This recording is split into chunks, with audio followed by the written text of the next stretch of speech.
kufukuzwa. Jambo la msingi na ambalo yeye mwenyewe atatakiwa kushukuru ni kwamba amepewa muda tena. Yaani unajua kwenye maisha kila mtu anahitaji muda. Yeye amepewa muda.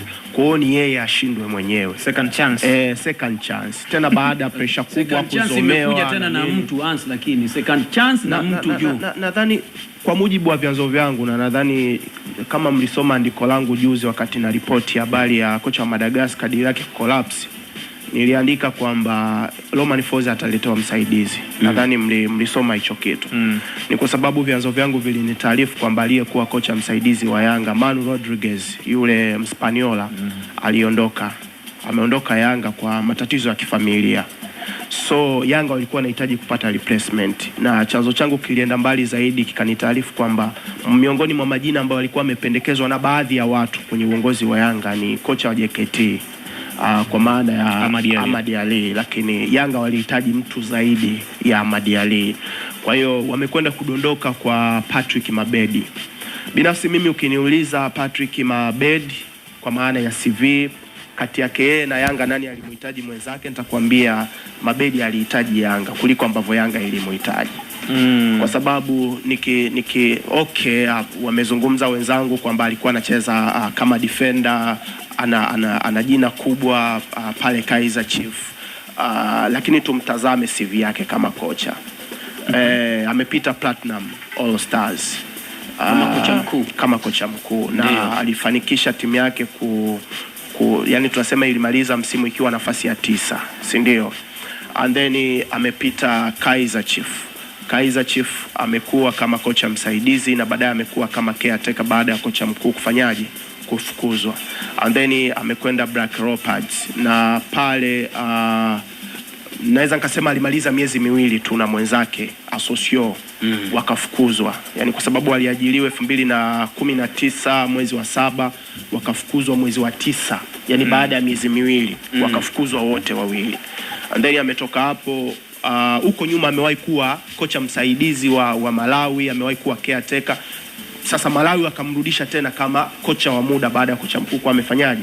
Amefukuzwa. Kilichotokea ni kwamba kwenye tunazungumza mechi za awali walizocheza kama caretaker, alizofundisha alishinda mechi 3, akasale mechi 2, akapoteza mechi 2.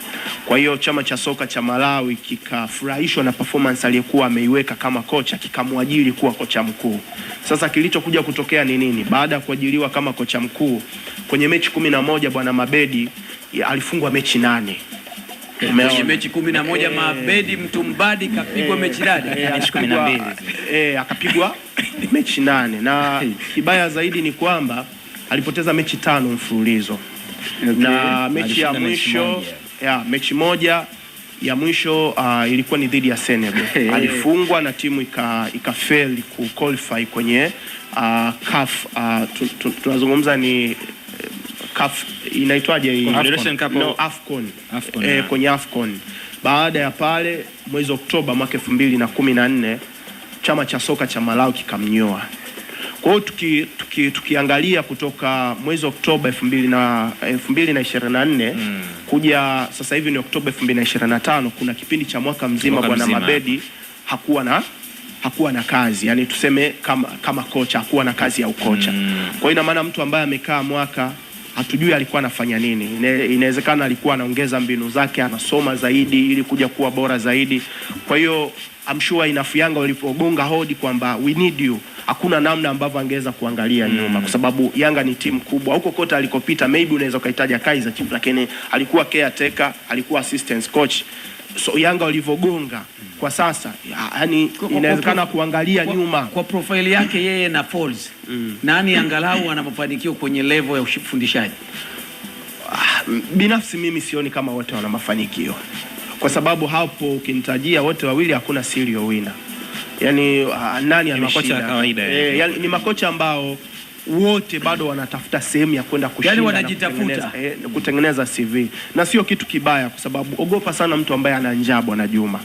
Yani inawezekana Juma, wewe ulivyokuwa unafanya kazi miaka 7 iliyopita ukiwa hauna kitu, na leo inawezekana ni watu wawili tofauti. Inawezekana Juma miaka 7 iliyopita alikuwa anakesha, anasoma, anatafuta vitu, lakini sasa hivi inawezekana Juma hayo ambaye amepata 200 300 analala saa 2 au yuko busy na simu mpaka saa 7 usiku, ina depend. Unajua kuna ile tabia kwamba mtu akipata huwa anafanyaje, anaridhika. Kwa hiyo mara nyingi sana ogopa mtu ambaye ana njaa, kwamba anatafuta sasa kutengeneza CV yake ishibe. Kwa mara nyingi sana watu wao wanaangalia hicho. Kwa hiyo Yanga wamegambo, wamekwenda kumchukua kuja kuwa kuwa assistant coach, kuwa kocha msaidizi wa Romain Folz. Sasa tuangalie majukumu ya kocha msaidizi kwenye timu. So mtu anaweza akasema ni msaidizi, anafanya nini kwenye timu? Anasaidia. Na hawa ni watu muhimu sana. Ndio maana Pep Guardiola amekuwa anaangalia sana wasaidizi wake, kwa sababu anaamini hawa ni watu muhimu sana. Kwanza kocha msaidizi anahusika zaidi kwenye training ground, kwa train wachezaji, lakini pia improvement ya tunasema performance za wachezaji. Mimi leo yani huwezi kuniambia kwamba Musa Bala Conte ni mchezaji mbovu. Yani huwezi kuniambia kuwa ni mchezaji mbovu nikakuelewa. Haiwezekani. Maana yake ni kwamba makocha wasaidizi walikuwa chini ya Romain Folz wameshindwa kuwatengeneza wachezaji hawa kuwa bora. Of course, yani mchezaji ni kama mtoto Richi. Yani kuna mchezaji ambaye anahitaji motivation, kuna mchezaji ambaye anahitaji maelekezo, kuna mchezaji mwingine anahitaji kufokewa ili aweze kufanya vizuri. Kwa hiyo chini ya Romain Folz wachezaji wengi wa Yanga viwango vyao vimekuwa vina drop week in week out. Kwa hiyo ukiwa na kocha msaidizi ambaye anajua nini cha kufanya, anamsaidia kocha mkuu kuweza kuimprove performance za wachezaji. Lakini pia kuna wachezaji ambao wameibuka na kufanya vizuri kwenye chini ya Romain Folz.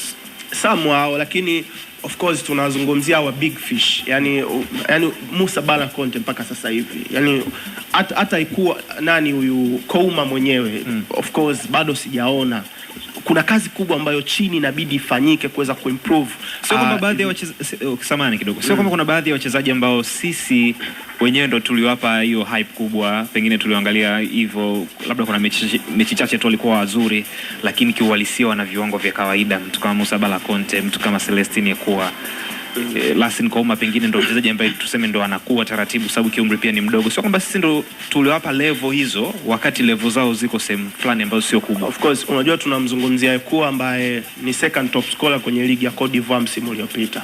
Ni miongoni mwa hao ma MVP ambao walikuwepo msimu uliopita, MVP wa pili wa ligi, MVP wa ASEC Mimosas.